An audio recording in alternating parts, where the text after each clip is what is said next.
بسم اللہ الرحمن الرحیم، السلام علیکم ورحمۃ اللہ وبرکاتہ۔ ناظرین، اس وقت میرے ساتھ موجود ہیں حضرت علامہ پیر سید ذوالفقار شاہ گیلانی صاحب دامت برکاتہم العالیہ۔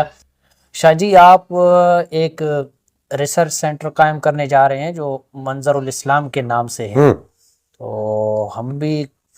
کچھ سوچ رہے ہیں کہ اس میں کوشش میں لگے ہوئے ہیں۔ جی تو اس کے اغراض و مقاصد وغیرہ کیا ہوں گے، تو آپ اس بارے میں کچھ بتائیں تاکہ ہم اپنی عوام کو بھی بتا دیں کہ وہ کیا مقصد ہے آپ کا اس ریسرچ سینٹر کا۔ بسم اللہ الرحمن الرحیم۔ لی خمسۃ نطفی بہا حر الوباء الحاطمہ المصطفیٰ والمرتضیٰ وبناہما والسیدہ۔ ویسے تو اس کے اغراض و مقاصد بہت زیادہ ہیں، چونکہ آپ نے کہا کہ لوگ جو ہے وہ بہت رابطہ کر رہے ہیں، میسیجز بھیج رہے ہیں اور پوچھ رہے ہیں کہ بھائی اس کے مطلب یہ بنیاد ہے، اس کا کیا کس چیز پر بنیاد رکھی جا رہی ہے۔ تو بنیادی طور پر میں یہ کہہ دوں کہ اس کا جو نام ہے وہی اس کی پہچان ہے، کہ اس کا نام ہے منظر الاسلام اسلامک ریسرچ سینٹر۔ اب یہاں پر ہو سکتا ہے کہ گرامر جاننے والوں کو کچھ تھوڑے سے تحفظات ہوں کہ منظر الاسلام کہہ دیا تو اسلامک کیوں کہا۔ تو یہ تحصیل حاصل جو ہے اس اعتبار سے کہ چونکہ منظر الاسلام کے نام سے بہت ساری جو ہے وہ ادارے بارز وجود میں آئے ہوئے، تو ہم نے اس کو ممتاز کرنے کے لیے اسلامک لگا دیا ساتھ۔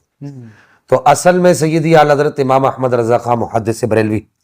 رحمہ اللہ کا جو ادارہ، جو آپ کا اپنا مدرسہ ہے، وہ بھی جامعہ منظر الاسلام کے نام سے۔ تو اس کا اپنا نام اس کے اغراض و مقاصد کی پہچان ہے کہ سیدی اعلیٰ حضرت امام احمد رضا خان محدث بریلوی، آپ کے والد گرامی رئیس المتکلمین مولانا نقی علی خان صاحب رحمہ اللہ، ان کی کتب کی تسہیل ہمارا بنیادی مقصد ہے۔ ان کے پیغام کو آسان کر کے عام لوگوں تک پہنچانا، یہ ایک بنیادی مقصد ہے۔ پھر اس کے بعد سیدی اعلیٰ حضرت کا جو فتاوی شریف ہے، اس کے اندر جو عقائد کے اعتبار سے آپ کے فتاوی ہے یا جو آپ کی کتب ہیں، ان کو آسان کرنا اور اس میں اہم جو ابحاث ہیں ان کو لوگوں تک پہنچانا، اور یہ ایک بڑا کٹھن کام ہے، یہ آسان کام نہیں ہے۔ پھر اس کے بعد سیدی اعلیٰ حضرت کے جو تصوف کے اوپر جو آپ کا جو کام ہے، جی، اس کام کو لوگوں کی دسترس تک لانا، یہ ایک منفرد کام ہے۔ اور اس کے بعد جو اہم ترین جو سیدی اعلیٰ حضرت امام احمد رضا خان محدث بریلوی کا جو علمی مقام ہے، اس اعتبار سے اس کو آسان کر کے لوگوں تک پہنچانا، آپ کا علمی اور روحانی مقام، یہ تو بنیادی مقصد یہ ہے۔ اور اسی بنیادی مقصد کا ایک اگلا جو اسٹیپ ہے وہ یہ ہے کہ امام ربانی مجدد الفسانی شیخ احمد سرندی کی تعلیمات کی تسہیل کرنا، شیخ محقق شیخ عبدالحق محدث دہلوی، امام اہل سنت شیخ عبدالعزیز محدث دہلوی، مولانا عبدالسمیع رامپوری، اور اس کے علاوہ جو ماضی قریب یا ماضی بعید کے اندر جتنے علماء اہل سنت گزر گئے، ان سب کی تعلیمات کو آسان کر کے کتاب و سنت کے آئینے میں جو انہوں نے جو کچھ لکھا اس کو لوگوں تک پہنچانا۔ اور اس کا دوسرا جو بنیادی مقصد ہے، دوسرا، کہ روافظ اور فتنہ خوارج اور فتنہ نواسب کے خلاف اپنی یوتھ کو تیار کرنا اور طلبہ کے اندر وہ اویئرنیس لانا۔ میں علماء کو تو نہیں کہہ سکتا،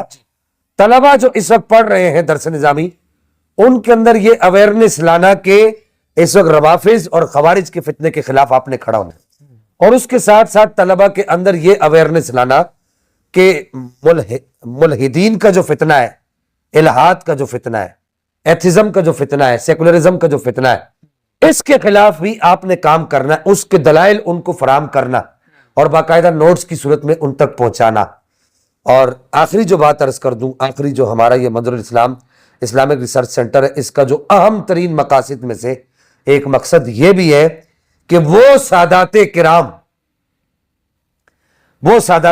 سنی سادات کرام جو تعلیم حاصل نہیں کر سکتے، علم حاصل نہیں کر سکتے،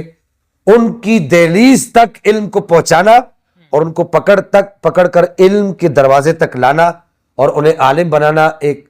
معاشرے کا ایک معتبر فرد بنانا، اور اس کے ساتھ ساتھ وہ سادات جو نادار ہیں، مجبور ہیں، لاچار ہیں،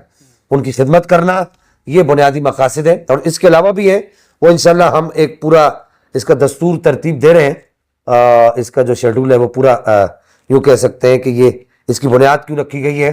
وہ سارا انشاءاللہ ہم ترتیب دے رہے ہیں۔ وہ پھر ان قریب لوگوں کے ہاتھوں میں ہوگا، اور پوسٹوں کی صورت میں جو ہمارا یوٹیوب چینل ہے یا